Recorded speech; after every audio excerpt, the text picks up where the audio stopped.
Hello, good evening, everyone. Hi. Hi.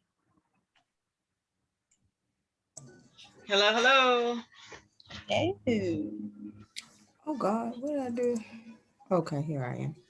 You're here. We Miss see you, Beatty. Jackie. We hear you. Okay, hi. Hi.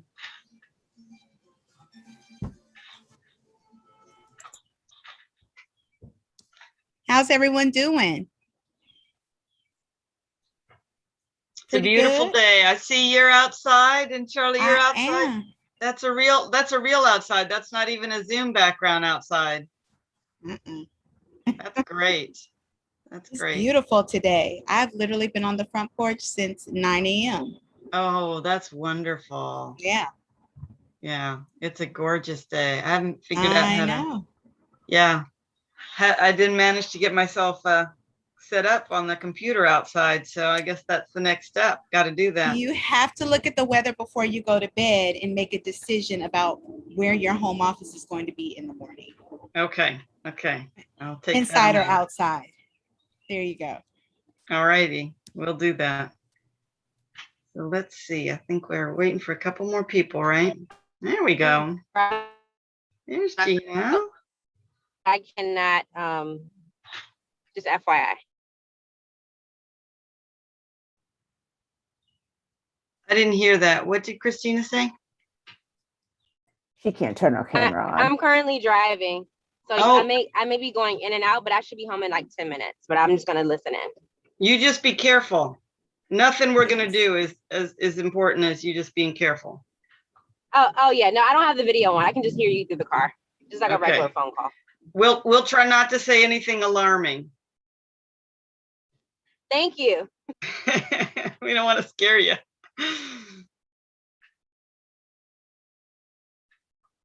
I think we've got 8 people, which is our quorum, right?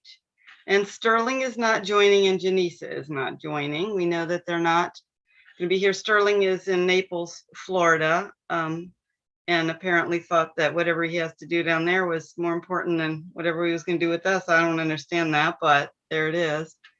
So, and to his credit, he made it for Finance Committee. So there's that from Naples. That's true. We definitely got to give him major props for that. All right. Well, let us go ahead and begin. So welcome everybody and let us recite the mission. Do y'all have your board book open? Everybody with me? We got to remember why we're here. All right, here we go. The mission of Paul is to educate our students and to develop in them the capacity to be responsible citizens, independent thinkers, and leaders. And that's what we're here for. All right.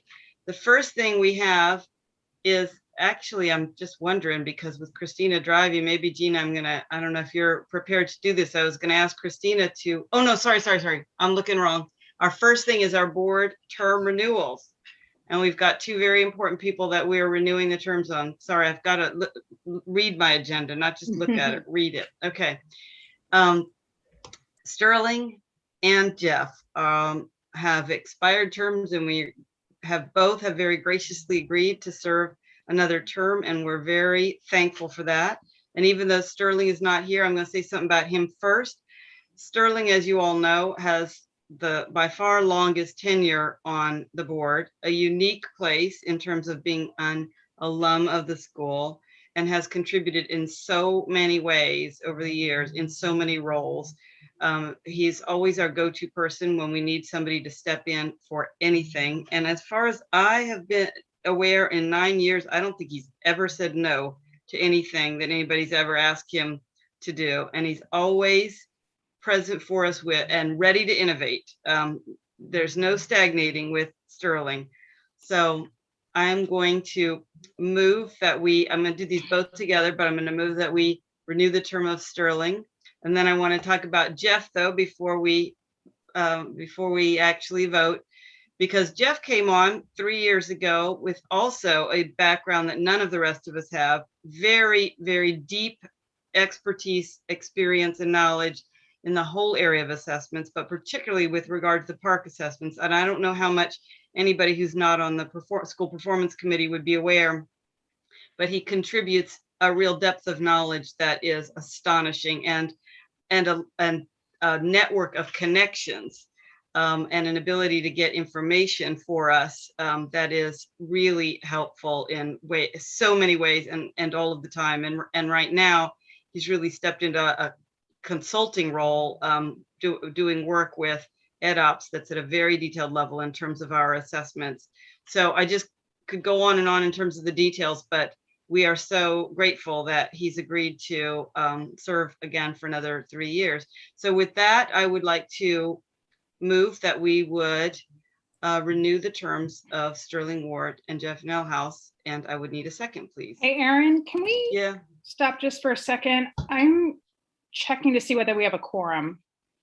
I thought we needed 7. Is it 7? And actually, you know what? It just occurs to me, did we? Oh yeah, the minutes are down there. Okay, good. Thinking, did I forget the minutes again? Okay, but that's down a little further. So are we okay, Gina? I'm looking. I'm going through the bylaws.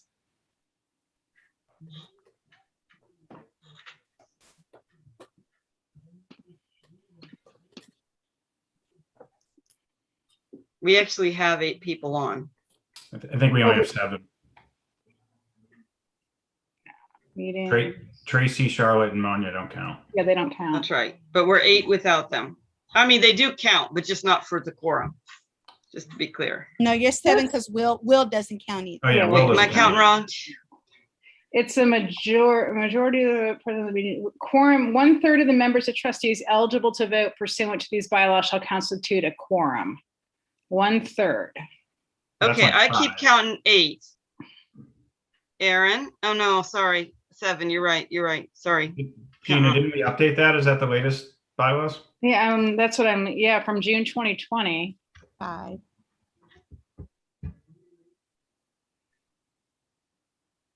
Why don't we go ahead and vote, and then Yeah. we can always get somebody who isn't here afterwards if it turns out that we only had 7. So are you saying we actually can't, nothing can pass if we, how many people is it your understanding that we need? I thought it was 7. Is that not correct? I'm sorry, I'm reading this through and I'm reading going through the meeting section. How many board members do we have again right now? I'm trying to 13. 13, yeah. Right. So we need 7. Yeah, we need 7.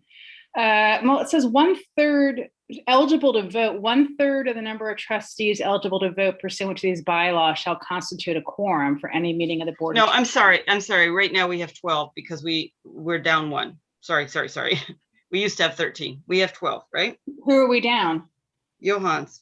We lost him in October and we haven't, Oh, that's part of the recruitment that we're undergoing now is yeah, sorry. recruitment to replace Johans and then to have the additional 2, which will bring us to the 15. That's all Right. 3. If we vote for all 3 when we eventually have the 3rd, then Yeah. we'll have a maximum of, or we'll have 15, which is our maximum. But right now we have 12. Well, all right, so yeah, we still need 7 then. Well, I'm reading this to say it's June 23rd, 2020 is when we last updated these, which is right to me. I don't think so, Gina. I'm just looking through my emails because we were discussing it, that we updated bylaws in conjunction with moving to open meetings. Okay, right. And so I'm looking at, Manya, what you have in the shared drive. That's the version I'm looking at.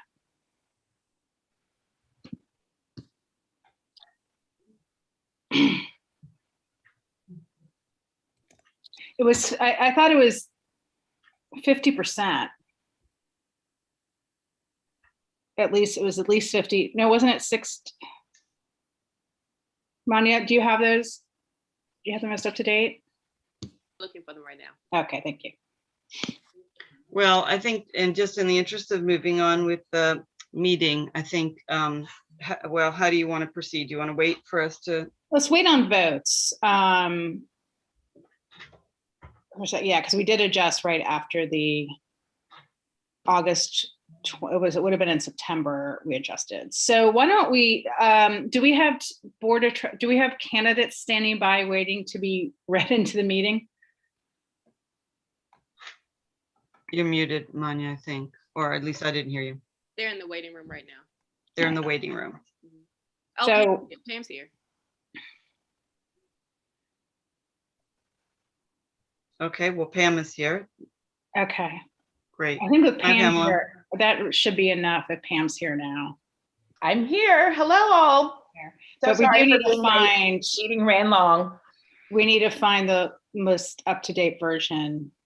Because Dan is right, we would have to change that to comply with the Open Meeting Act. And the most up-to-date It's we in- have. Go ahead. It's 60% of the board. Yeah. that has The Monya's email on September 22nd for the September board meeting, she sent updated bylaws.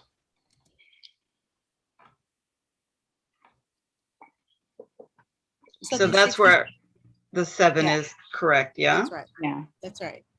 7 Okay, is I right. didn't remember how we got to 7. I just remembered that we had to get 7. So, okay. And we do have 7. And so we can go ahead and vote. So I was looking for, did I get a second for the renewal of the board terms for Sterling and Jeff? Gina will second. Thank you, Gina. So we have to call these out, right? So I'm voting yes. Jeff, I guess you have to vote, right? Gina, you voted, you said seconded, so Aye. I will vote aye. Jackie, Aye. Kimba, Hi. Dan, Yep. Pamela, Hi. and Christina. I don't know if she can, since she's driving, she may not be able to. Maybe we can ask her later when she's in a different situation. Okay, very good. Thank you. And now we have our new trustees to consider, and we've got 2 new trustees that have been interviewed and that are standing by in the waiting room. There's Christina. Hello, Christina. And the 912 is you think is Will. Okay, great. So Christina, sorry to put you on the spot, but this just in time. Good thing we had that delay. Was that intentional, Gina, for you to delay so Christina could Calling for time. introductions? So Christina has been really the lead on recruiting 2 wonderful new candidates. And I don't know, I can't remember how we typically do this, but what I'm recalling is you're going to give us a little introduction, and then we're going to vote, and then they're going to come in, yeah? That's typically Yeah, what we've done. Yeah. Okay, great. I want to make sure I get things right. Give me 2 seconds. Sorry, I had a work meeting that ran long, so that pushed back. No Picking up the worries. child. No worries. Blessed child. Okay. So I will start with Floyd Taliaferro. Mr. Taliaferro is the owner and CEO of an organization called All Walks of Life, LLC, where he provides mental health treatment to young people who are in foster care and young people who are also system involved in other ways. He holds a bachelor's degree in both electrical engineering, or he holds a master's degree in electrical engineering and 2 masters in both system engineering and social work. He currently lives in Baltimore, where he is from. He has a lot of great energy that he is going to bring to the board. He is also a man of color who's a social worker who those don't come around that often. So when we saw him, we knew we needed to snatch him up just because of his lens as both a man of color and as a social worker and as someone who directly works with young people who look like the young people who attend Paul. So that was really important to us. So that's that's Floyd Taliaferro. And before you go on, if you don't mind, Christina, Gina and Tracy and I also interviewed him. So let's just say a bit more about him. We want to open it up and give other people a chance. So Gina or Tracy or Kemba, do you want to add anything about him that you wanted the board to, share any of the reasons why we thought he was a good addition to our board?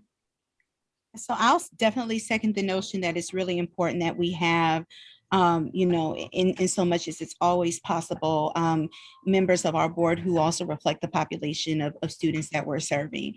And as a social worker, I also know how rare, unfortunately, it is to find, men of color who have this, this strong mental health background, like Mr. Taliaferro. The other piece, I think, is that it's so timely. If you've been reading, we've been talking about just the impact that the pandemic has on our students. It's not just the academic impact, but the world is talking about the huge next crisis is actually a mental health crisis that is the outgrowth of, what has happened because we have been to this long-term, we've been exposed to this long-term trauma, by way of the pandemic. So we have much work to do with our students when they return in the fall, just to make sure that they are okay. And so again, his lens on social emotional learning will be very helpful and valuable, because that is definitely a big rock that we are lifting, for the upcoming school year. One of the other things is he also spoke at length about coming from a family of educators and the value and prominence of that role, what it played on his life. He's also moving, he lives in Baltimore, and he is from Baltimore, but he's also moving to the district to extend the work that he's done in Baltimore to the district, specifically focusing on the social emotional learning aspect, to continue some of the work that he's done in Baltimore and amplify that here. Excuse me. I think that he will be of value to the Paul community for that. I don't have anything to add. I really think you guys captured it well. Yeah, I don't have any details to add other than to say I'm enthusiastically in support of his candidacy. I think he's going to be a really great addition. He's got so many good qualities, and as Christina said, good energy. So, all right. So with that, we can go ahead and hear about the second candidate, and then we can vote on both at the same time, I think. So go ahead, Christina, please. All right, so Roxana Mondragon Moda is a current DC resident. She is an attorney with the firm of Wilson Stoncini. I always get that wrong, so if I got that wrong.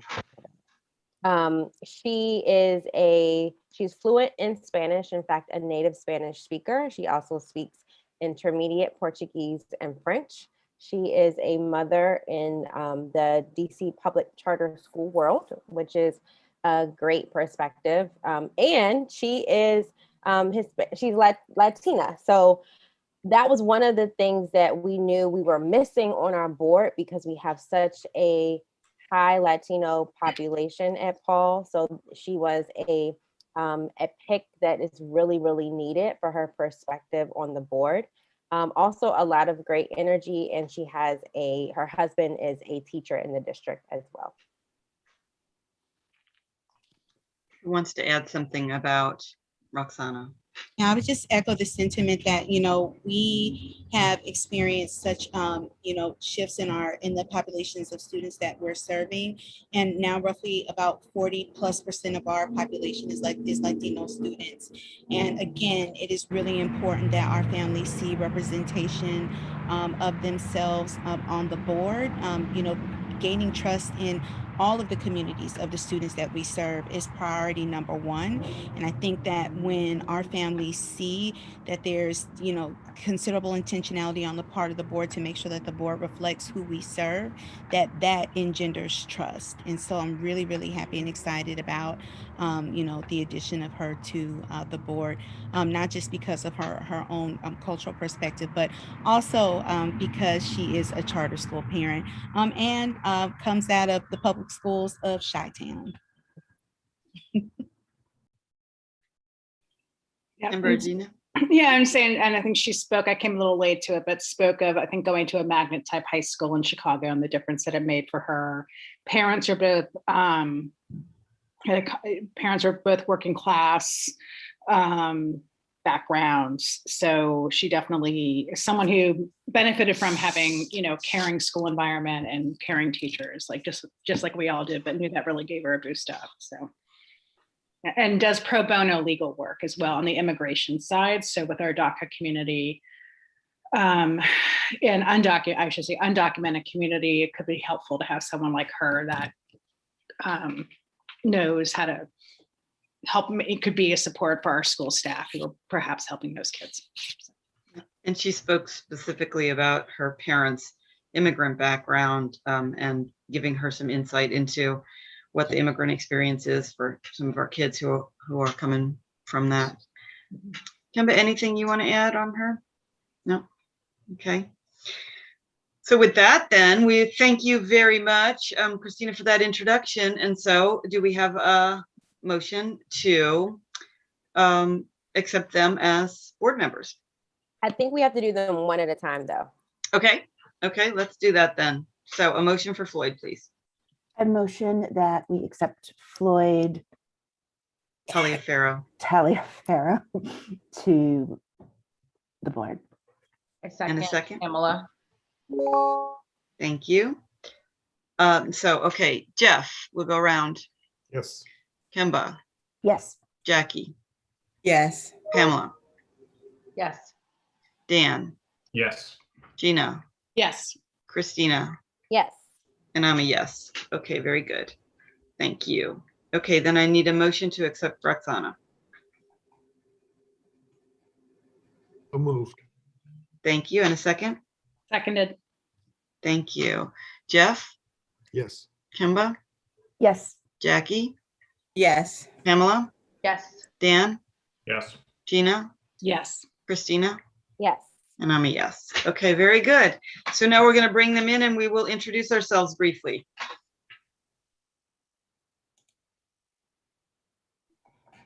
Floyd just left. He should be back in any moment. Okay.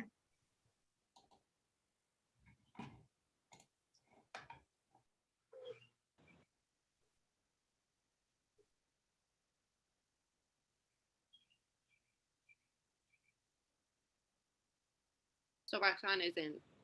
Okay, great. Hi, Roxanne. Are you able to turn on your camera so that we can see you? Are you comfortable doing that? Yes, give me just a moment while I troubleshoot. Okay, no problem. There she is. Hello, hello, and welcome. We're so pleased to have you. I'm excited to be here. Hi, everyone. And we're Hi, just, welcome. and we'll let Floyd come in and then we'll introduce ourselves. I see Floyd's coming in. Hello, Floyd, welcome. Can you, if you can hear us, can you turn on your camera? Are you in a place where you can do that so we can meet you? I think he's on mute. He is on mute, yeah. Give him a minute. He's an engineer, should be able to figure that out. Social worker too.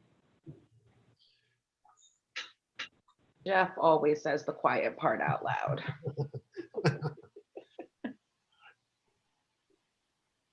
Manya, is he messaging you anything? Should we go ahead or give him another minute? Right now, I think we should just go ahead. Go ahead. Yeah. All right. So we will go ahead and maybe we'll need to come back, but we are very happy, Roxana and Floyd, if you can hear us, to meet both of you and to welcome you to our board. We're very excited to have you. And what we're going to do now is to just go around. You've already met some of us in previous interviews, so we can make that short. You already know my name and that I chair the board, and I think I told you that I've been on the board for 9 years, so I won't go into any more detail, but maybe everybody can just say how long they've been on the board and what committees they serve on, and that'll be at least a start of an introduction. So we'll start with Jeff. Hi, I'm Jeff Millhouse. Find me on the screen there, and I'm just starting my third three-year term with the board, and I'm on the school performance committee. Kemba, we've introduced you before, but go ahead. My name is Kemba Hendricks. I'm on the school performance committee, and this is the end of my first year going to second year on the board. Jackie? Hi, my name is Jackie Beatty. I am a parent trustee. I believe I've been on the board for about 5 years. I'm not sure, but I serve on the executive committee. Charlotte? I had to unmute myself. I am Charlotte Spann, the Executive Director of Schools at Paul. This is my 4th year at Paul, and just welcome to the Paul family. We're really excited to have you. Christina, I know you've already met, obviously, but go ahead and say hi. Hi, Roxana, Christina Jones, Governance Committee. And I've been on, this is the end of my 2nd year. Pamela? Hi, I'm Pamela Taylor, and I've been on the board for 7 years. And I chair the marketing PR committee. And welcome. Very excited to have the both of you. Dan? Hi, I'm Dan Fine. I also have been on the board about 7 years. I chair the finance committee, and with that role, I'm also on the executive committee. Will? Good evening and welcome. My name is Will Henderson. I'm the Executive Director of Operations, and I am about to finish my 8th year at Paul. Thank you, Gina. Gina Mahoney. I am chair of the governance committee, or co-chair of the governance committee with Christina, and serve on the executive committee. I'm in my 6th year on the board. Manya. My name is Manya Bundy. I'm the executive operations coordinator, and this is my 5th year at Paul. And Dr. Wright, you've already met, but go ahead and say hi, Dr. Wright. So my name is Tracy Wright, and I'm the CEO of Paul Public Charter Schools. This is my 4th year, and I'm on all the committees. All of them. Floyd, can you hear us and can you unmute? Or maybe not yet. No? Okay, well, we'll come back to that. I just texted him. He said he can hear us. Okay, great. Wonderful. Well, Roxana, he said, I'm sorry. He said 1 second, kids.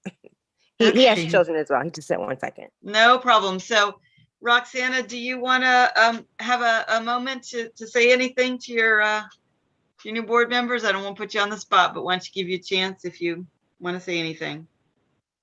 Sure, I'll just say hi to everyone and thanks for the warm welcome. I'm just looking forward to working with all of you and learning because as Erin or Gina or Christina or someone may have told you, I've never done this before, but I'm excited for the challenge. And so I'm here to learn. Thank you. Great, thank you. And we're very happy to have you, and Floyd also. And Floyd, when you get a chance, then we'll be happy to hear from you. But let's keep going. So the next thing on our board book agenda here is the approval of the minutes. And so I hope you've had a chance to review the March minutes, and I need a motion to accept. Move to accept the March minutes. Thank you. And a second, please. Second, Pamela. Thank you. And Roxana and Floyd, because the Open Meetings Act requires it, we have to do a voice vote for everything, where we actually call people out. So this is your first vote, but I don't expect you to vote since you haven't seen the board book. So no worries, I'll call on you and you can abstain. Jeff? Yes, I approve. And I vote aye. And Kemba? Just going across the screen here. Jackie? Aye. Christina? Aye. Pamela? Aye. Dan? Yes. Gina? Aye. Roxana? Abstain. And Floyd? Not yet. Okay. Well, thank you, everybody. So motion passes. Aye. I'm here. Yay! I'm here. He's willing to say aye, even though he hasn't read the minutes. I'm here. You've got some faith in us. Okay, great. Well, it's nice to meet Thank you. for having me. Yes, ma'am. Thank you for having me. I apologize for not being able to be on camera, but I am here and available. Wonderful. Thank you. Thank you. We're happy to have you. All right. So with that, a little bit later than usual, we will move to the CEO's report. Over to you, Tracy. All right. Good evening, everyone. And I will be brief because we have some pretty meaty things to get into with the budget this evening. So really quickly, just in case everyone has not been made aware, I believe the last time we had a board meeting, we were sharing with the full board that we were actively planning for the fall to return to school, and that our plan at the time was to bring our students back with a pretty robust hybrid model. Since that time, during our spring break, actually the Friday of our spring break, the mayor announced that the expectation is that school is open 5 days a week for all students for in-person learning, which shifted our hybrid plans to fully opening for all of our students 5 days a week. Now, with that, there's still some incomplete information, relative to what the allowances will be for those families that choose to have their students still participate in school virtually, or whether or not that'll even be an option for those families. And so we are awaiting guidance from the mayor's office and or from the state superintendent's office just to find out what the parameters are going to be for those families that are interested in still allowing their students to participate in school, but remotely. We've done some surveying of our families, and of those who responded to the survey, roughly a third of them are still in a space where they're not ready to send their children back yet.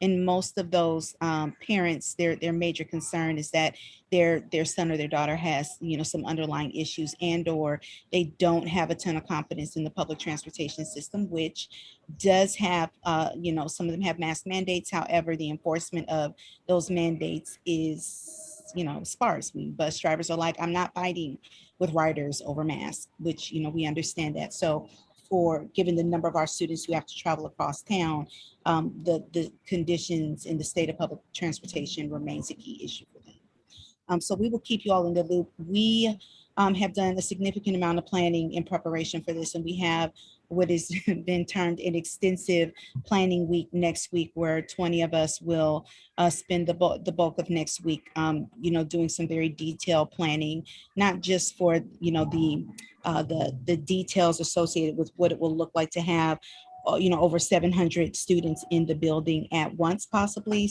with the start of the year. But there are a number of different issues that we need to plan around as well.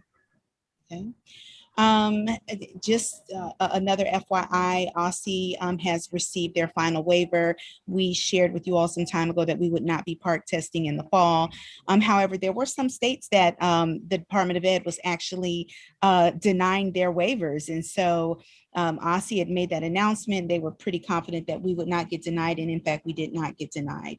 The Department of Ed has officially approved the accountability waiver and the state testing waiver. So we will not be testing for park at the end of this year, although we will still be doing our MAP testing for the purpose of progress monitoring. And we have added a quarter 4 or an advisory for interim assessment, which is new for us. We typically don't do an A4 interim, but we are doing an A4 interim this year because of the absence of park. Tracy, it's my understanding that park may be administered next fall. Now that's a new one, Jeff. Yeah. But you have that inside track, so we should talk about that. Oh, interesting. I thought I'd let you know. I mean, I don't think a firm decision has been made, but I am in contact regularly now with the staff at Aussie that oversee park, because I'm writing the RFP for the next cycle of park for Aussie, and right now that's a possibility for them. I don't know if they'll go through with it or not, but that might be an expectation of USDE that if, so that's all being clarified at this point. Okay, I will go back in and take a look at the waiver. I skimmed it. It's on their website, and it's in their weekly bulletin that they sent out. Like, I skimmed it, but I skimmed it for the approval. So that is the first that I'm hearing, Jeff, that there is a possibility that we'll be testing in the fall. That's good to know. Okay. A couple of other pieces. The school performance committee did a pretty deep dive on our A3 interim data. What continues to be a trend amongst our students this year is that they are definitely outperforming on our interim assessments where they were performing in school year 1920, even though we're in a virtual setting. And so we're really pleased with that. In some cases, they are significantly outperforming where we were in school year 1920. So virtual schooling is working for a vast number of our students, and we're really proud about that. The other piece that is really important, and we should call it out, is that we're seeing our students who have IEPs start to perform on these really robust interim exams at a much higher level. And so part of our work next week includes like really pulling out what about our virtual model is a match for the way that many of our students learn. While the rest of the world is talking about learning loss, we're seeing some learning jettisoning. And so we need to really look at how it's working for some of our kids. And then EdOps is doing some recalibration of scores so we can make better predictions based on our interim data on what we think part performance will be. Enrollment updates, this data, when we we update our data every couple of days. And so this data is a little bit stale. We're actually right at the threshold of having 900 active potential students in our system. And I need to correct the data I shared with the finance committee. We track week by week by week the number of students that are fully enrolled, and they are line graphs. And I didn't realize that the line graph closest to this year's line graph was actually the line graph from school year 1920, when we had a significant increase in our overall enrollment that year. I think we closed out at 748. So we exceeded our enrollment targets. Well, we are currently outperforming in terms of the number of completed enrollment applications and packets. We're exceeding where we were for school year 1920 and really exceeding where we were for school year 2021. School year 2021 at week 3, we didn't have any completed enrollment packets yet. And right now we're at 231, and that number is lagging because there's still paperwork from the huge on-site enrollment event that we had this weekend. And so we're really happy to see ourselves outpacing where we were when we did hit our enrollment targets 2 school years ago. Okay. And then the last thing that I'll say is that we are really kicking butt and taking names with our recruitment and hiring for staff. We didn't have a huge lift because 95% of our staff has said that they intend to return for the upcoming school year. And so we're really happy and proud about that. And so we're currently looking for 3 positions: 8th grade ELA, 12th grade history, and SPED math. However, for that 12th grade history, there's actually an offer letter that has already gone out. So we're just waiting to see whether or not the candidate approves. And the last thing that I will ask you all to do is if you can look in your folder for tonight's meeting and pull up the 5th grade planning timeline, if you will. And I want to emphasize that this is a draft.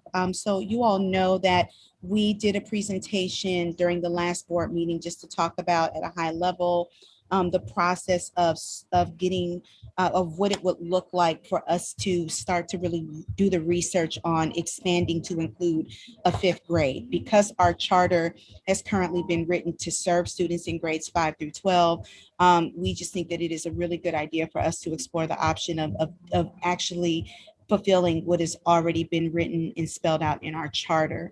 And so we did that presentation. Afterwards, there was some interest in having an understanding of kind of from a high level what planning would look like over the course of the next couple of months for us to be ready to welcome one class of roughly 20 to 25 5th grade students for school year 22-23.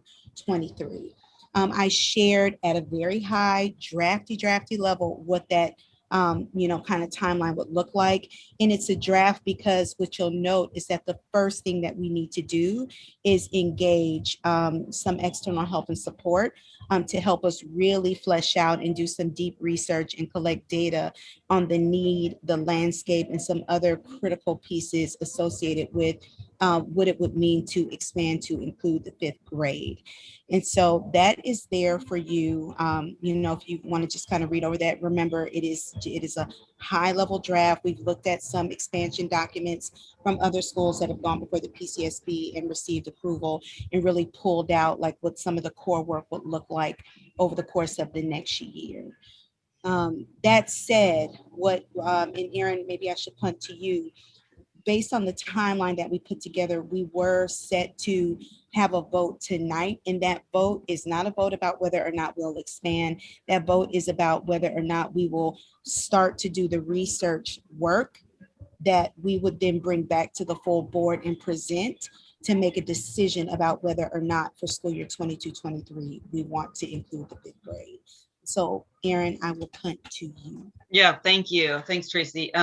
So this, as you will recall, where we left off was we'd gotten this high level presentation about the sort of the general idea of it, if you will. And then Dan and Janisa went back and worked with Tracy to make sure that she was aware and capturing everything that we wanted to know, and any additional questions we were going to need to have answered before we eventually make that decision. But we felt, as you will recall, perhaps we felt this meeting we should have a vote to essentially give the school leadership permission to spend our resources on this, so that while it's not a vote to expand, it's a significant endeavor that we're going into, and we need to all be together on it. We need to know that this is something we really want to do, and especially considering that we have a history of another expansion, and some of us lived through the tail end of that, where we weren't as happy with the sort of way that it had played out, and we ended up with a situation where the school had been destabilized, and when Tracy came in, there was a lot of stabilization to do. We don't want to relive that. We want to make sure that we're going about this very deliberately, very carefully, and that we're monitoring and we're tracking and that we're fully aware at each stage. So essentially what we did was to set up a kind of timeline, which you can see at the bottom of the revised decisioning timeline. We had proposed 3 votes.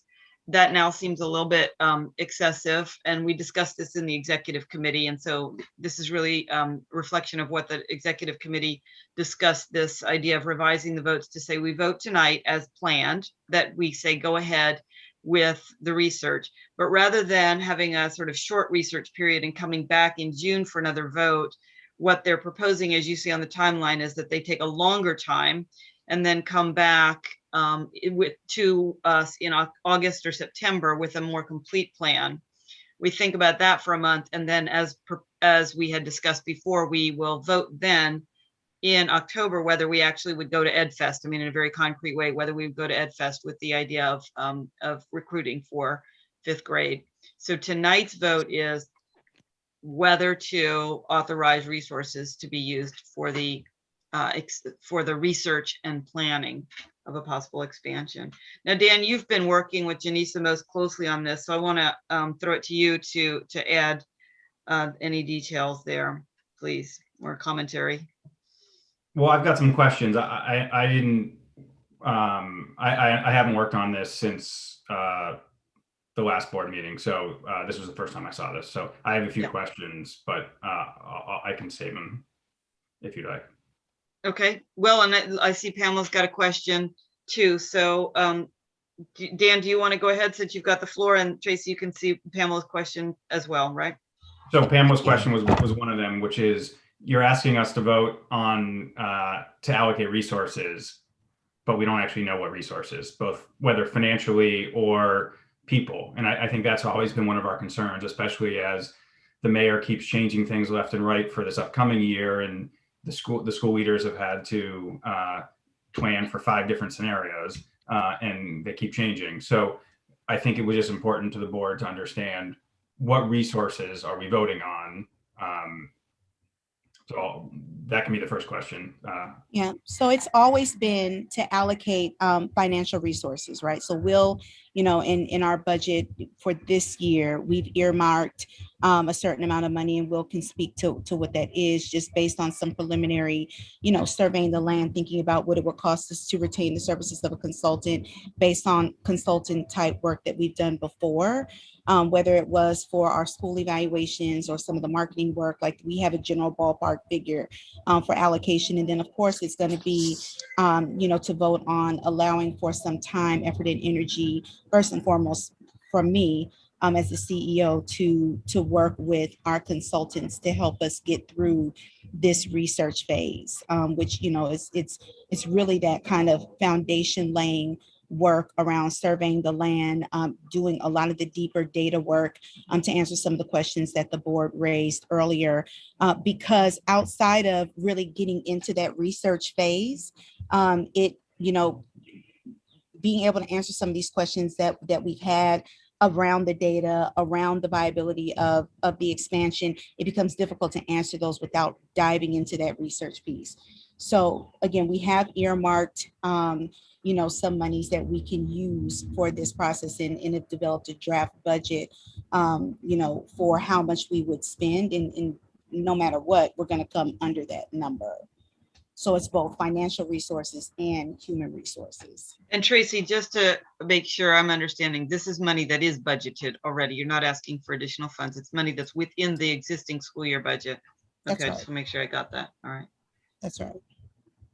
Tracy, if we formulated the 2 or 3 most important research questions. So we have a pretty significant list of questions from the board, right? And I think that as we're going into this process, the one that is always top of mind for me is what is the need and the viability, for this expansion. And then, the second one, all of the programmatic pieces, and, I would say that those are the much easier pieces, like what are we going to do for curriculum, what are we going to do for instruction? Those are easy breezy. I mean, we happen to subscribe in all of our core content classes to either curriculum resources and materials and or standards that stretch down to kindergarten and up through 12th grade. So that's not difficult. The biggest pieces are just the financial implications, and then of course, just the need that exists in the city. Thanks, that's good. So I particularly as the head of the finance committee, I don't know the answer. And so I think we didn't actually answer Pamela's question, which is how much money is budgeted? And I'm fully supportive of this, by the way, and we should be allocating money to it, but we should answer the question, the board should know roughly order of magnitude. If I could, will the research cost? Yeah, I think you said Will could answer that. So it looks like Will's ready. Yeah, sorry, I was just waiting my turn. We actually did briefly discuss this in finance on yesterday. We have $50K allocated to do some combination of consultation services plus our own internal research, and we think that will be sufficient to help us understand the breadth of the costs to start a 5th grade and to map out what that would go like. That is in the proposed but not yet voted upon FY22 budget. The one that we're going to look at in a minute. Right. Yeah. And Will's absolutely right. We did talk about that in the finance committee for next year. I thought we were talking about money that was in the existing year's budget. Right, not FY21. We're not planning to spend money in FY21 on the 5th grade research. I mean, we've obviously already been spending human resources on that in FY21 from across all of us, but we're not expecting to spend additional funds. One other note is that I think it's important to articulate is that this budget the budget, which we'll talk about in a second, doesn't assume the 5th grade in FY23, right? It assumes research about the 5th grade in FY22. If we do that, then we will look to the board to discuss what, FY22 funding could look like or could be needed to layer on in FY22. But that's not in the budget because we're not assuming that we are moving forward with that because we've not voted on that and finished that conversation, which will take the year.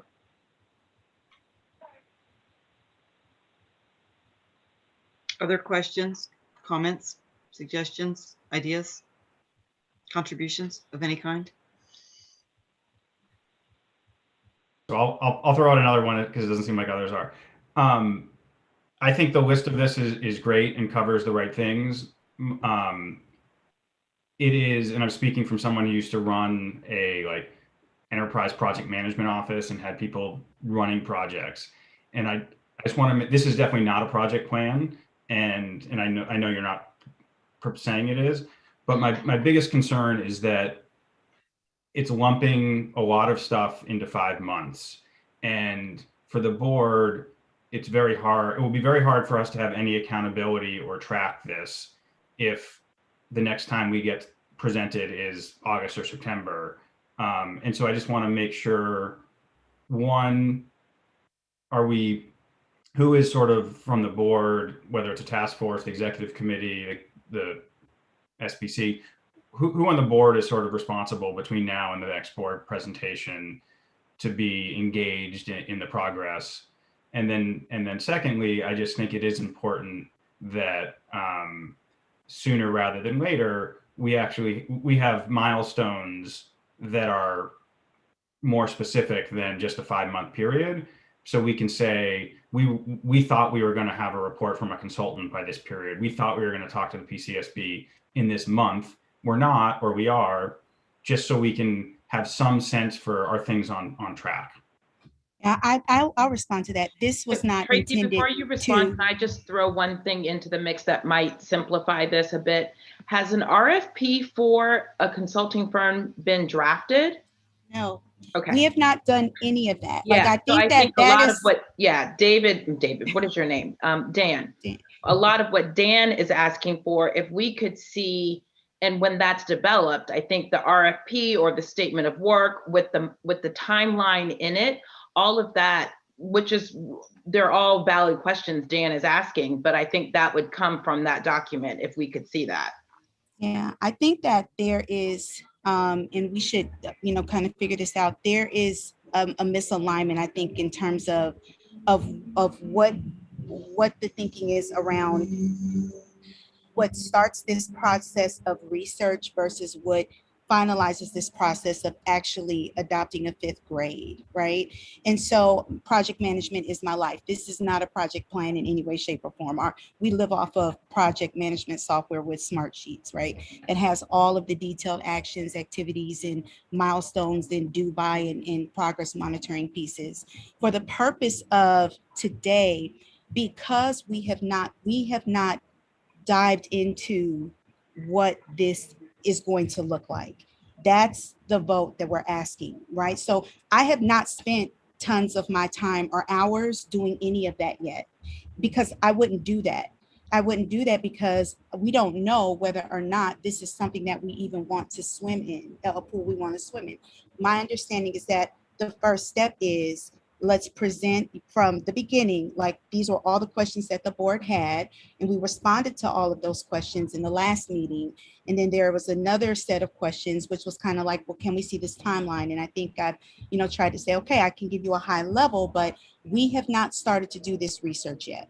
And so a real live project plan that has all of the characteristics and components of a project plan would be birthed out of that research period, which is why there's no RFP, that none of those things, because I would not, it's just like Will said, right? Like we would not assume until the board actually says, okay, guys, you can start to allocate your time and resources to really dig into this research. We have not done that.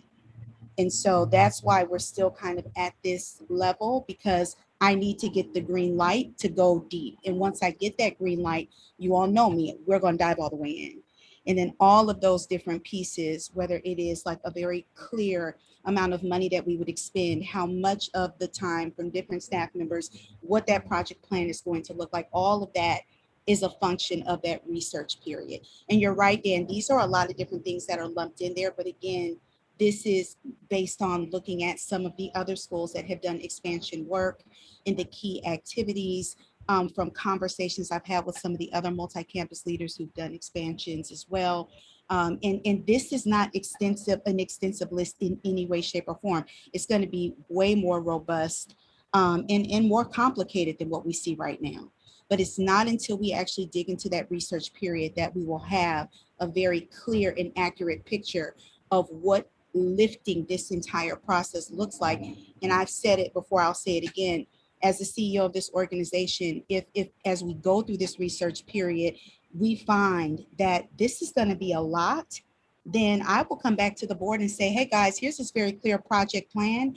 And I need to say that for where we are organizationally, this is not something that we can bite off as of this current moment.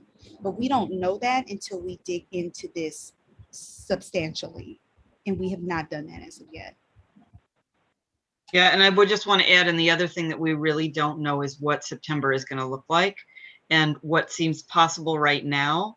We don't know how possible it's going to feel next school year, because we just don't know how big the lift is going to be of bringing all those children back who have never been in our school before. Bringing them back is the wrong term, bringing them to our school who have never been in our school before. And so that was why we thought the August or maybe September presentation, but then not a vote until October. And in October, I think the school and the board will feel more informed about what we're really facing. So that was the other reason for that October go, no go on enrollment. Dan, looks like you've got another question. It's not another question, it's comment. Like, I agree, I'm okay. I agree with all of that.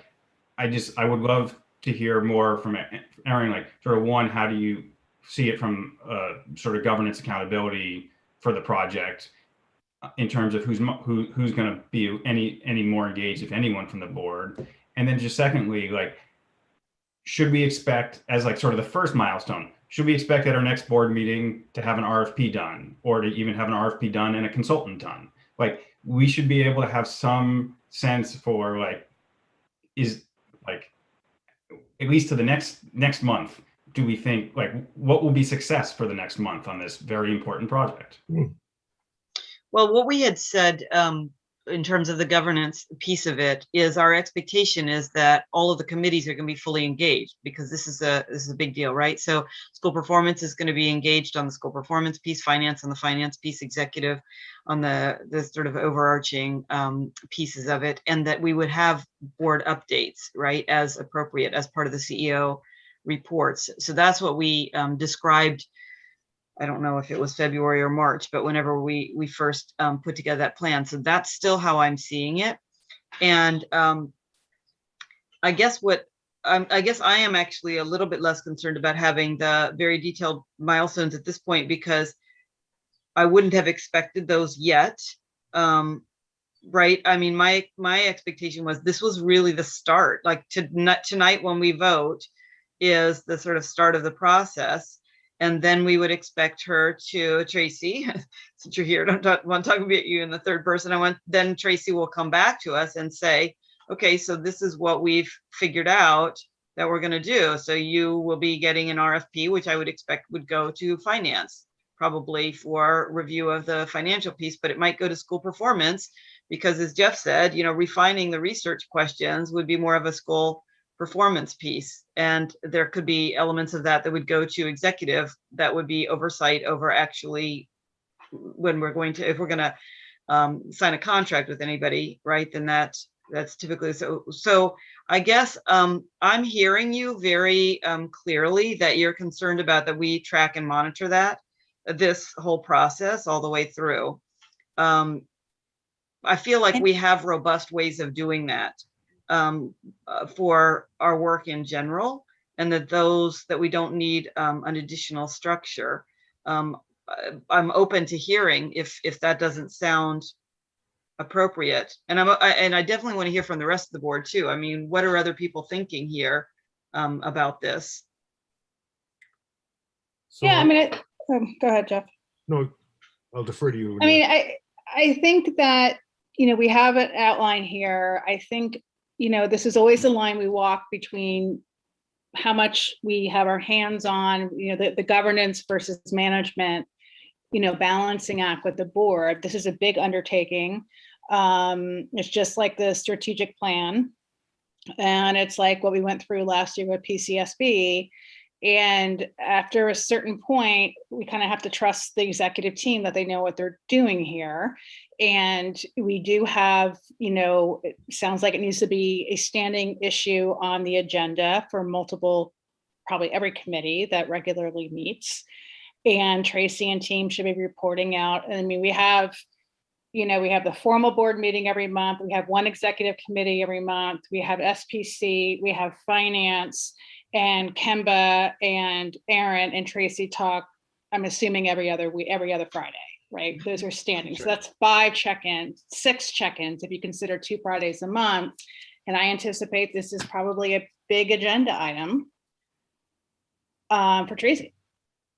And then for board members, we need to make sure it's on the agenda, and we're working within the box for May to September. And okay, Tracy, what's going on with this? What's going on with this? I mean, that's a shared responsibility, but we have to, at a certain point, trust that the executive team knows how to project management this. That is beyond what I would argue, it's beyond the scope of the board. So what I need is a clear statement of what the proposal is, so we can have a proposal to discuss before we vote. So, I'm getting bits and pieces of exactly what the motion would be here. Okay. Well, I think the way I understand what Tracy said is, she's waiting for us to give her the go-ahead to even do the work that is putting together an RFP for us to review. So I think the motion is, and I'm happy to make it if this is the right one. Yes, please. I make the motion that we approve moving forward with the process to hire a consultant to explore the research needed to make a determination on the 5th grade. That's a long motion. I second all of that. All right. So the motion includes allocating up to $50,000 for the consultant. Well, I would actually suggest that was awarded as a result of the RFP. I'm just trying to. No, we don't want to be voting on things like RFPs, guys. We don't want to be voting on whether our executive team can be issuing RFPs. Yep, because we have rules in our governance that guide our financial decisions. So yeah.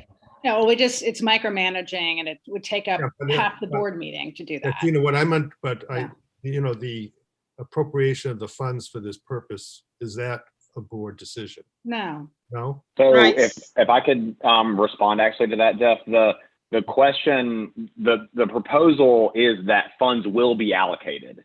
You'll hear shortly that's part in of the presentation of the FY22 budget that we have a statement about that there are funds, and we have articulated now. I'm articulating that that's $50,000, and as you approve or choose to reflect on over the next month and approve the FY22 budget, a part of you guys voting yay or nay on that is assumption of that number, and that question has been asked and answered for you to know that. But this motion is just that funds will be spent, not a specific dollar amount. But it's not just that, it's dozens of hours of staff time. So we are signing off on the initial stage of, yes, this has been sufficiently explained to us. We understand how Tracy and the executive team are going to be doing this. That will include hiring an external consultant. I don't think the board should be looking at the RFP.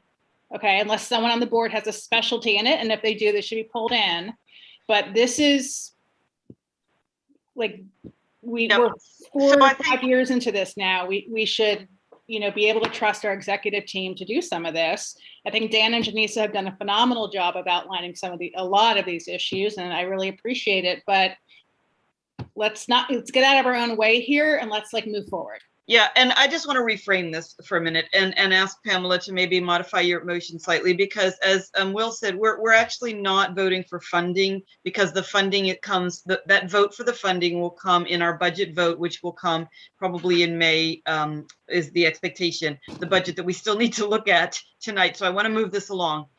So let me just reframe this in this way. We're about to make a big decision potentially. the executive committee has come to us with the idea that we're going to expand, we're going to add a grade.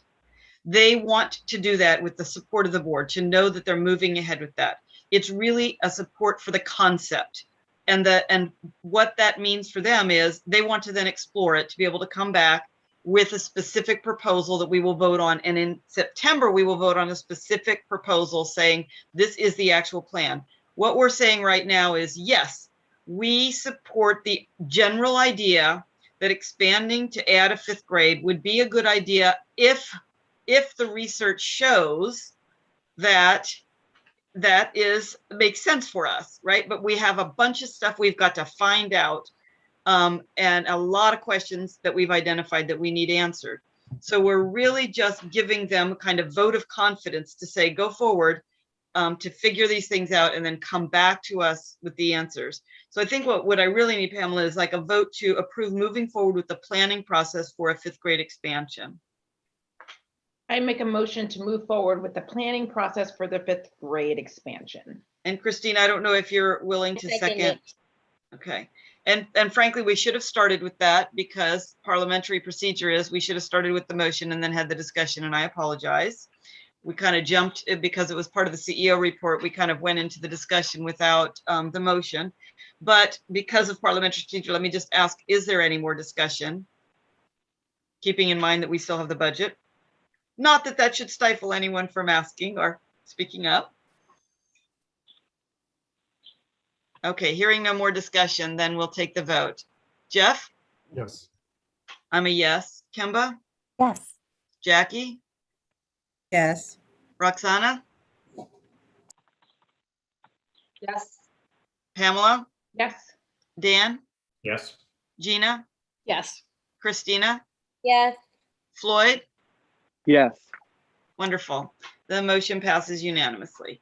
Okay. Now, and this is I realize turning into a long board meeting, but we had a lot to do and it's a lot of important stuff. So at this point, we're going to move over to the treasurer's report and the budget. And Dan or Will is probably going to explain this, but the process that we have always followed is we present the draft budget in April, and then we are planning to vote next month, right? It's the general idea. Okay, so who's going to present and let's do the budget. If I may suggest, let's do the same thing, Dan, that you did yesterday in the finance committee. Let's do the budget first, and then the financials are there for everybody to see if they have questions. Is that okay, or did you want to do it a different way? No, I think we can just focus on the budget, and Will is going to lead it. He should have some slides to share. Okay, yep. Very good. Thank you. Yeah, great. Well, I look forward to this conversation. The slides are actually in your board packet, board folder from Miss Bundy. So feel free to follow along. So I'll, at the high level, we'll be talking through however long, short or long, that it takes, just to discuss briefly the themes of how we devised next year's budget, kind of our financial aims that we are continuing to aim and move towards, considering the implications of COVID, but also considering kind of our long-term hopes for this budget. But then I'll also talk through the critical drivers of our revenue and expenses, as well as our capitalized expenses. Then, over the course of the month, as you guys spend some time reflecting on this, I just want to make sure that everybody knows that will continue to be available, as will, of course, board members on the finance committee team, to kind of offer the support you need as you kind of look at this budget. So with that being said, can you just clarify which documents, because these documents just got posted very recently, which document are you open? So the one that if you want to follow along with me, it's the document. It should be called FY22 Proposed Budget.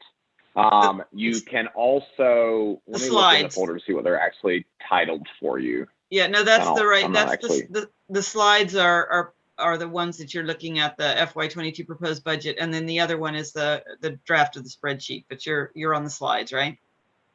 That's right. And I am not planning on referencing the spreadsheet directly on the Excel document directly today, but I do want you guys to have that. So feel free to ask questions referencing that, and I'm happy to jump around there. But I'm planning to talk through the slides. I think it's just a better kind of vantage point. Absolutely. Yeah. Absolutely. I just wanted to make sure everybody knew what was there. Okay. Is that all right, Dan? Yep. That's what your expectation? Yeah. Great. Thanks for clarifying that. Okay. So there are two critical themes that we use to build this budget. And those themes are reentry and recovery. Reentry is our desire with reentry planning is to do so safely.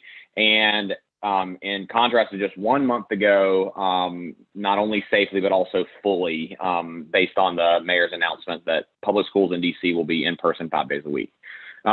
So this budget assumes 5 days of in-person instruction, but it also assumes that we will be giving a virtual option to those families who desire a virtual option. That, as you all know, just to actually step back one step, I think it's important to know that at a proposed budget is our primary plan. This is the direction that we believe that we are going, and we have a plan mapped out for this. But of course, as is historically true at Paul and with this particular team, we've also got a plan B, we've got a plan C, and we've taken into account as many nuances as we know. And so we are aware of that as we move forward. So as we talk through this, I'm talking about a particular plan that we, albeit a conservative plan, but certainly one of our plans that we feel like is the most viable as we move into this budget. And so with that, this budget speaks to, back to the reentry comments, this budget speaks to the reality that we cannot fully predict what our parents want to do yet. We understand that so many parents are hoping to have a virtual experience completely, at least to start off the year. But we also know that not only has the mayor insisted that we are in person, but we also know that some families want an in-person experience. And so we are accounting for all of that. Our master schedule allows for kids to be in the classroom according to DC health standards. But it also, each classroom is and will be outfitted with an opportunity for kids to join virtually through Zoom. There are still standards for us to be podded up. And when we say the pod, what that means is that there should be very little overlap between kids. In your stereotypical pre-COVID high school, a kid in one class could be, over the course of a day, be in classes with every kid in their entire grade level, right? Our design has our master schedule has some support built around us so that we have the smallest pods possible, so kids are being exposed to the least amount of other kids and teachers as is possible, as is viable. Our safe reentry plan also assumes that we'll have a one-to-one technology model, that we are giving every single student access to technology, increasing bandwidth in our building to support the use of upwards of 1,000 devices, up from far less than that. And if you're taking into account that teachers also use their cell phones, kids don't, but teachers do, we're increasing the ability to use technology in our building dramatically. And so reentering safely and fully is critical, not to mention the various items that we put in place for health and safety protocols to maintain rigorous compliance, and frankly, more than just compliance with DC health standards. Secondly, the second theme of this budget is recovery, of course. We are addressing learning loss and are working on reframing that as we come into next year as learning opportunities. These are still our babies, and we are here to serve them, and they come to us as they are, and we feel fortunate to serve them. And so we have this budget has an opportunities to build in the beginning of the year learning about the kids that we've inherited, and whether that is their experiences at prior schools or the things that has been created in their life due to COVID. We are also, this budget takes into account re-socialization. Some of these kids have not interacted with other people and kids at large scales, and will, by the time we get to August, will be something like 17 months. And so we're taking that very seriously with some culture planning. And then we are investing in our orientation plan as well through staffing, and this budget and various other areas of this budget certainly reflect that. So in terms of financial aims, a couple things that we talk about in the Finance Committee month over month are maintaining in compliance with our loan covenants through our lender, Eagle Bank. This budget has a coverage ratio of 1.34, which is well above the expectation to be above the 1.15 covenant ratios from Eagle. And then also we have 103 days of, this budget assumes 103 days of cash. Our goal is to stay above 90, which is at the very least by the end of the year, and this budget certainly speaks to that. We also, as we are, we do, and we'll talk about this with our revenue, in a revenue conversation here momentarily. We have some additional funding from the Rescue Act and our CARES money that we've received that can be spread out over a couple of years. And as we think through the programming that we're layering on this year, or the various initiatives that we are adding into our experience, our kids experience, our teachers experience in school year 21-22, we are looking at programming implications. If these are going to be expensive programs that are going to maintain a very high dollar value for decades, we are lowering those in our priority list because some of the money that we have to spend is time limited. Meanwhile, if there are programs that we can tackle something in a year or two that are expensive in the short run, but will not have lingering costs down the road, those kinds of things are things that we're definitely considering and layering on into our experience. And then also we have an eye towards learning initiatives. Dr. Wright spoke to this earlier, we're really thrilled with how our scholars are doing virtually in their virtual experience. And we are so fortunate and grateful for just their strength in this time, but it also speaks to some things that we want to learn, like why is that the case? And we are intending to do some of that work to learn about them so that we can, those things that we found to be successful in this pandemic time can also be exist in future years. So as we look at our revenue, there are a few critical drivers. The biggest one, of course, is our enrollment projections. This year in FY21, we had an enrollment of 716 students. Next year, we are projecting an enrollment, a budget enrollment of 720. This is lower than our pre-pandemic numbers, and that is still lower even after last year to our pre-pandemic numbers because we have a much smaller 12th grade, and we are acknowledging that reality. We do not take on additional 12th grade students or 11th grade students, as you guys may know. And we are also looking at fairly stable attrition rates with 7th and 8th graders.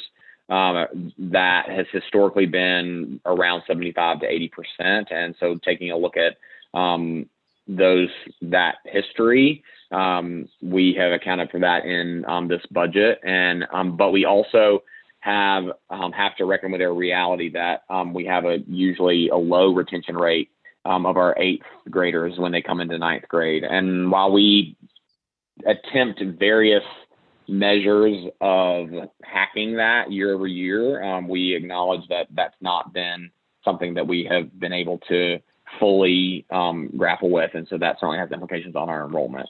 We do have a different set of internal aims, and it should be noted that our internal aims are at the 760 number. And, as Dr. Wright shared just a few moments ago, we are honestly feeling very positive to that and about those goals. And if time comes and we hit that 760 mark, that will certainly have implications for our budget and the future conversations, especially of our master schedule. But from a budgeting perspective, we feel like the appropriate budgeted number is 720 this year. Additionally, I referenced that we have some CARES funding that came into existence during COVID that can be spread out over a couple of years, and then the recovery and rescue funding from the Biden administration is critical, a critical revenue piece in the FY22 budget. Especially the rescue money from the Biden administration will also be critical in FY23. It should be noted, we have intentionally not spent 100% of that money this year, or have not built a budget, because back to my comments about sustainability, if we spend it all now, that probably means that some of those programs that are created will have future implications, financial implications. And so we feel strongly that money needs to be spread out over a couple of years so that we can, it's going to take a couple of years to kind of get back into, a truly post-pandemic life experience within our school community. Hey, Will. So yeah. One, I want to make sure we pause and give some people a chance to ask any questions for any of the pages. But just to order of magnitude so people understand what Will's talking about, our federal revenue is expected to be on the order of like $2.8 million next year. And that includes funding for reduced and free lunches and a number of programs. But pre-pandemic, we were running $700,000, $800,000, $900,000. So it's a big uptick in federal revenue thanks to the programs that have been put in place by the DOE and the Biden administration. And so that's great. It gives us a cushion and ability to deliver more for our students. But to Will's point, that will not necessarily be there 3 years from now. It should be there this upcoming year, as we know, and the year after to a significant extent. But long term, whether the federal government goes back to a lower level of funding of public schools is TBD. So does anybody have questions on sort of the 3 or 4 slides that we've gone through so far?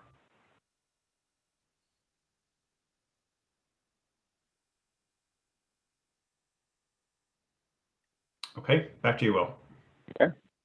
The last revenue driver here that I think is substantive and should be noted is that the mayor is proposing a 3.6% increase in our UPSFF funding. That's our per pupil funding, the amount of money that we get per student that is on our books by October 5th. And that is larger than the kind of the historical projection, historically has been closer to the 2% marker. And so that is a significant piece of our revenue here.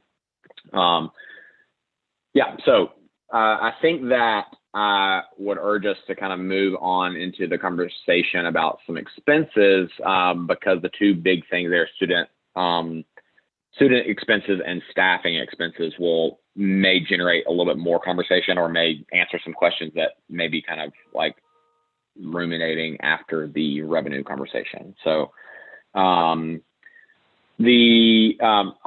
there are plenty of things that we spend money on to serve our kids year over year, but in terms of just kind of big ticket items, the 2 things that are critical and critically important in this budget and the FY22 budget that is a little bit different from other years are our staffing lines.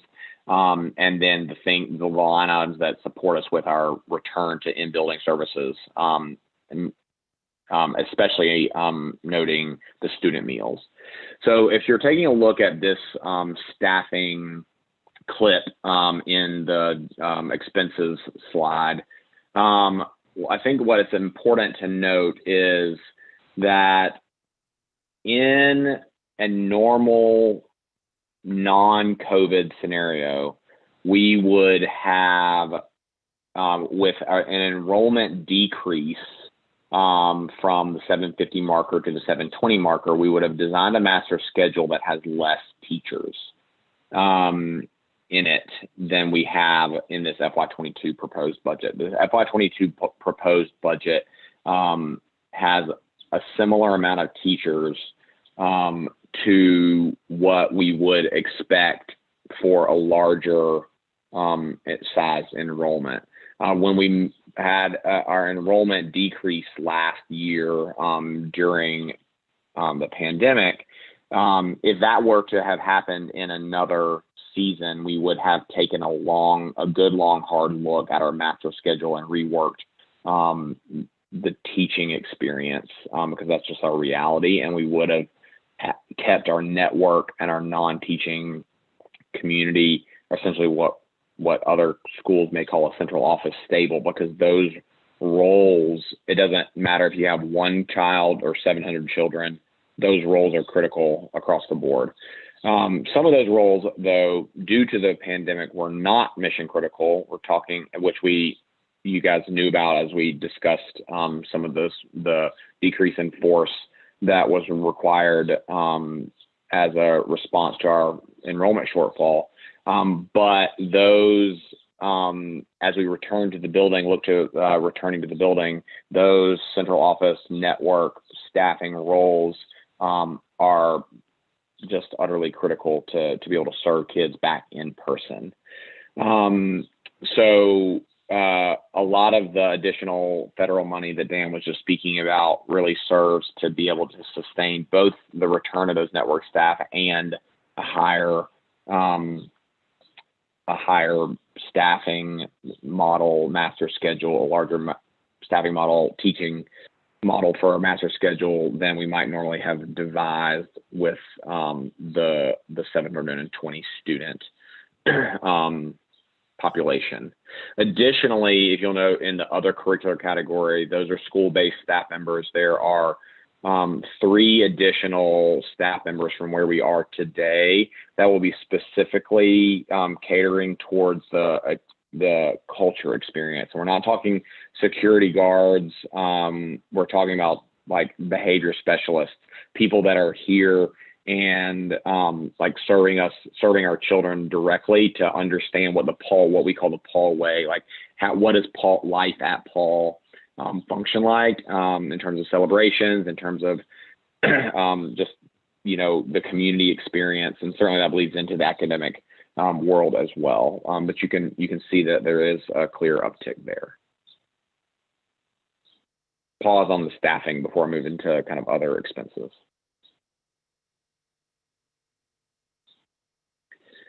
So when we talk about our return to building and supports, this budget certainly speaks to that in a lot of ways. The biggest line is our student meals. We are planning to, we have saved a good amount of money in FY21 on student meals, despite the fact that we were doing a lot of unique and creative ways of reaching the community. But we were serving a lot of other people than just our students. When we are now assuming that all 720 of our scholars will be eating in the building, and our meal program is just expensive. The net that we have in terms of what we do get reimbursed for a portion of the meals, but we believe that the healthy experience for at least for our students at Paul, and we've gone through a lot of different kind of food service experiences. We employ a company called Genuine Foods, and they have done an excellent job. Increased participation, increased like kind of access and connection to children and what they are interested in, and increased just the positive experience just in terms of our subjective data that we pull from kids and also staff. And so, having 700 kids back in the building is expensive. And so there's a large increase in our student meal program from FY21, but it's honestly not much of an increase from pre-COVID numbers, right? So that's an important shift there. Other in-building supports here, we are anticipating that there will continue to be increased spending in contracted special education. but also that, oops, there's a typo in here. I'll change that. I apologize. About the lower food costs or higher food costs. Oh no, sorry, that's right. FY21 forecast recognizes lower enrollment and less need for contracted support and lower food costs. That's FY21. Whereas FY22 increases contracted special education support and increases food costs. We've also added back into the FY22 budget various events, athletics events, activities that were essentially free because they were having to happen virtually or they were not existing at all. We also have layered in spending for technological emergency support. We want to be able to serve our kids immediately in the building next year, which was not exactly a part of our process or a need that we had in pre-COVID days. So those are some larger scale expenses in our in-building kind of as we return to the building that we are anticipating that I think are important. Okay, well, there was an announcement made by the administration about extending free and reduced price lunch into next year. Did you see that? Does Yes. that impact us? Yes, it does. And thanks for bringing that up, Gina. So it's great news, first off, and super helpful. This budget does take that into account. To avoid getting too specific, they are allowing a different law to be in place. There's a during the school year law and a summertime law, and that law states that you have to feed. If you choose to, you get to choose beforehand which law you abide by, essentially. And they're saying that you get to choose again, right? Which we've been able to do during the pandemic. Normally we can't choose. The nuance is that law also says that you have to serve anybody under 18 that comes to your building. And so there's some complication there that has not been clarified by the USDA. And so this budget assumes a larger number in case we want to do that, which I think would benefit our 720 kids that we are seeing every day today. But we may need to plan for if somebody knocks on the door and says, I'm 16, I need some food, and you don't know me. We would need to have a plan for that if we abide by that. So this budget does have it does assume that opportunity to be able to feed anybody regardless of whether or not they're on free or reduced we can feed them, we're allowed to feed them for free. But we also are having to recognize that if you show up to our building and report that you have a 1-year-old baby, we would have to give you food. And so we're working on a plan for how that would work, but we're also waiting on mission from the USDA about what we're allowed to do. And this budget does take into account that flexibility. Just if you guys need counsel on that, I can give that to you. That's exactly what Share Our Strength and No Kid Hungry has just lobbied for. And Biden and Bill Sack announced it on Monday. And we'll be having some input on the president's remarks for tomorrow night. So happy to give any counsel you guys need on that. Thanks, Pam. That's great news.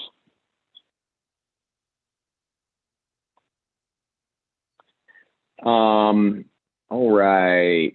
Okay, so another hot topic that we always touch on at some point each year is our capitalized expenses, and I think there's definitely a definitive shift here that's important to note.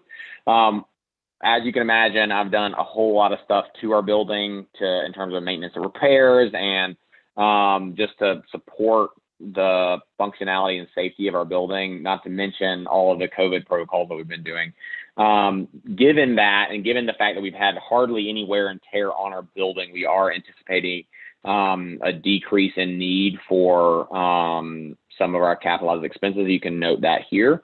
For example, I replace a lot of damaged furniture year over year. I'm replacing much less as we go into next school year, and anticipating that although some wear and tear will exist, some of the replacements that I did over the course of COVID will not need additional replacing.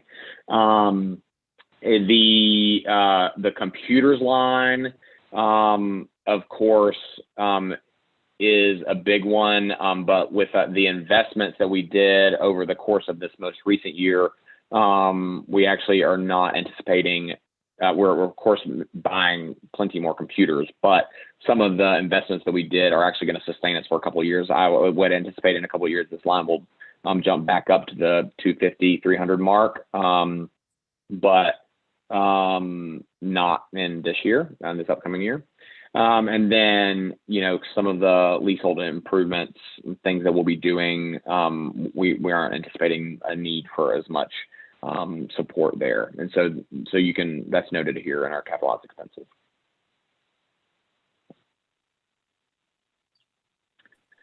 All right, so that is a high level look at FY22. I'm happy to discuss more over the next month or now.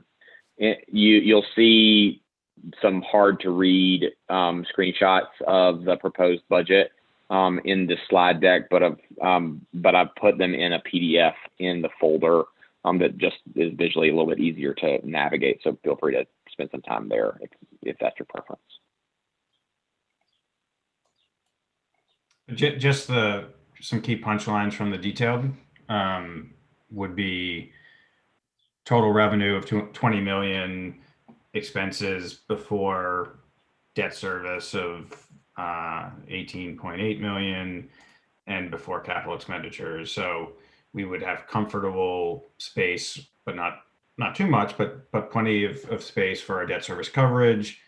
Our cash balance, we would expect to go down. We expect to use $200,000 of cash. So not quite at the break-even point that we'd like to be, but obviously we need to continue to invest in students, and we talked about the priorities at the beginning in terms of facilitating reentry and recovery.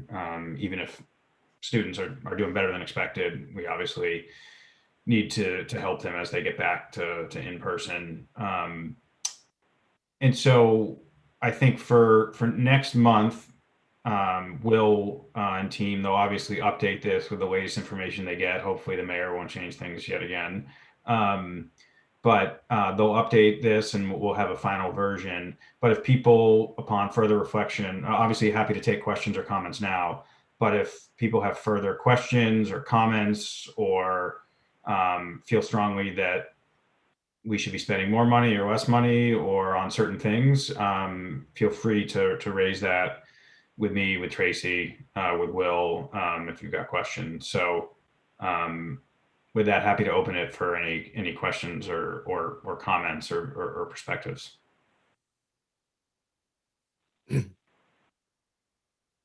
So 760 kids, that's what we're. No, the budget is 720. So the budget's based on 720. Okay. And as Will noted and Tracy has noted previously, Yeah. the goal that they're providing to the faculty, to the staff, and that they're working on is, can we get to 760? So hopefully there's more upside than downside to the range of outcomes, but it's still early and there's a lot of unknowns with parents and whether or not they want to send their kids back in person or not, et cetera. Right. And all the, I mean, just to repeat the obvious here, but the big changes really are kind of the fourth slide, or the big kind of variables here are slide 4, really. The critical drivers, right? The critical drivers are how much money we're getting from the federal government is below this year, but still well above historical norms. Yeah. The city is continuing to fund education at higher growth rates than historical. So that's sort of positives on the revenue side. And on the expense side, the big expenses are increasing staff and sort of total number of employees back to a normal level, continuing as they move up the scale, the average salary goes up a bit. And the expense of having 700 plus kids back in the building and paying for their after school and sports and in particular their food. So I think that those are the big drivers that make up the vast majority of the movement from a normal pre-COVID year. Okay. Yeah, just the state and local revenue line, that's driven by the 720 students. Is that if it's 760, that's higher? That's right. So that's really a function of how much the city is funding. And that's per The city and the state are pupil. the same. Yeah. Okay.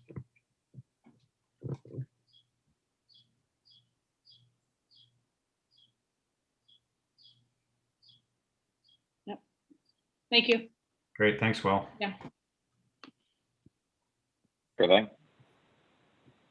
And I think we're not going to, in the interest of time, we're not going to go through the monthly package, which is quite standard. Will is updating that as we're now getting into the fourth term, just the knowledge on what the year is going to look like. And in general, because the school is staying largely virtual, expenses have been moving to the positive, which is good from a financial perspective.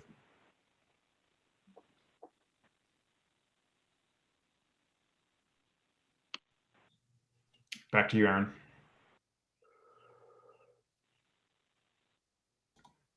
Aaron, you're on mute. Thanks.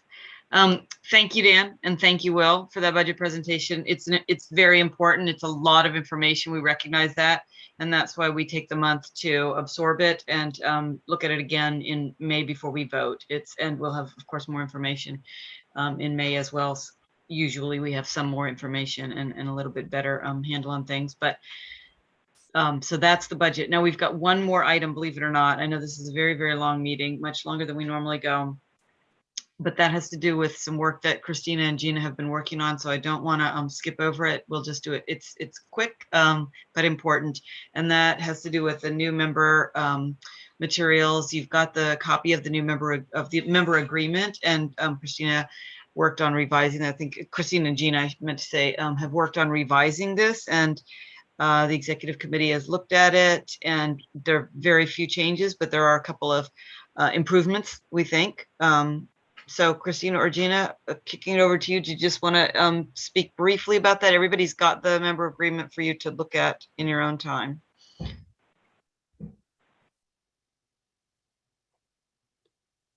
Christina or Gina? Yeah, sorry. I think I was on mute. Christina's on mute. If you go into the folder that's part of the board book, governance and orientation materials, the last documents, the trustee agreement. I think we actually discussed this around a year ago at a full board meeting, but we talked about, we made a few changes to this, as Aaron said. So the first one is in item number 3, to participate in at least one workshop related to board service. That can come from any number of entities. That used to be 2 workshops, it's down to 1 within your first year. We've actually have a little bit of money budgeted. I think Christina and Kemba attended something about, lawyers and serving on nonprofit boards. So even if there's a small registration fee, that's something that Paul's been able to cover for people. The second item is number 4. It used to say to attend 50% of the scheduled board meetings was sufficient. We've upped that to 75% since we now have the option of in-person or virtual. I think Aaron and I felt like anything less than that was not a full commitment. I think that's all on the first page. Christina, can you think of anything else on the first page? I don't think the mentorship isn't on the first page. That's right, correct? on the second page. Yeah, so on the second page. Yeah. On the second page, it goes into. I'm sorry, which document are you talking about? Yeah, it's the trustee agreement it's in the folder labeled governance and orientation materials that went out as part of the board meeting. Out of the board book.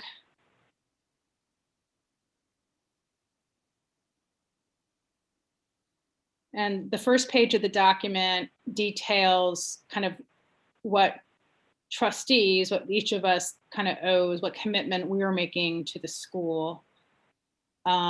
which actually reminds me, also the first page on number 10, we talked about fundraising, and it just says, if requested, as many of us know, serving on this board, number 9 and 10 is to contribute or secure financial support for the school. Everyone who's been on this board knows that once or twice a year, we're asked to the extent of our abilities, to make a contribution to Paul, and Tracy and her team will raise that at the appropriate board meeting. And there's different fundraising drives, and that's truly give what you can.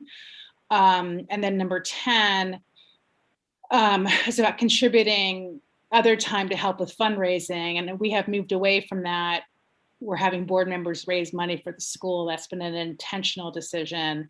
And so we just amended this language to say, if requested, to contribute personal time to fundraise. The second page of the document outlines kind of what the school or the board shall provide to individual trustees in particular. And there were a couple changes here. Christina, did you want to talk about the mentoring piece? So on there, one thing we thought, sorry, the baby's in the background, Jason's on a work call.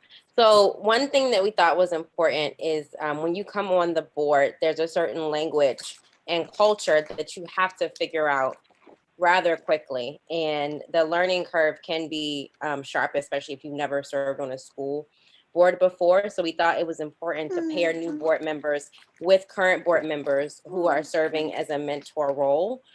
We're not asking current board members to have a super heavy lift, but it's really like somebody that can walk through what in the world is a board book. Questions that, aren't stupid questions. They're questions that you wouldn't know if you've never served on a board before. What in the world was Dan talking about when he was talking about finances? I have no idea because I've never served on a board before. So somebody acting as an interpreter and a cultural translator for a new board member. So we haven't necessarily fleshed that out in terms of what that looks like and whether you want to spend an hour or 2 hours, once a week, once a month, however. We're going to leave it up to the current board member and the new board member to decide how much time they need together. But we thought it was really important to formalize a mentorship on the board. And then the other change we made to the second page is number 2, just clarifying language, to use time, skills, and expertise to further the mission of Paul Public Charter School, just being intentional about who we bring onto the board, the skill set we're looking for, and making sure that everyone here their resources are tapped, their expertise is tapped to kind of help the school advance.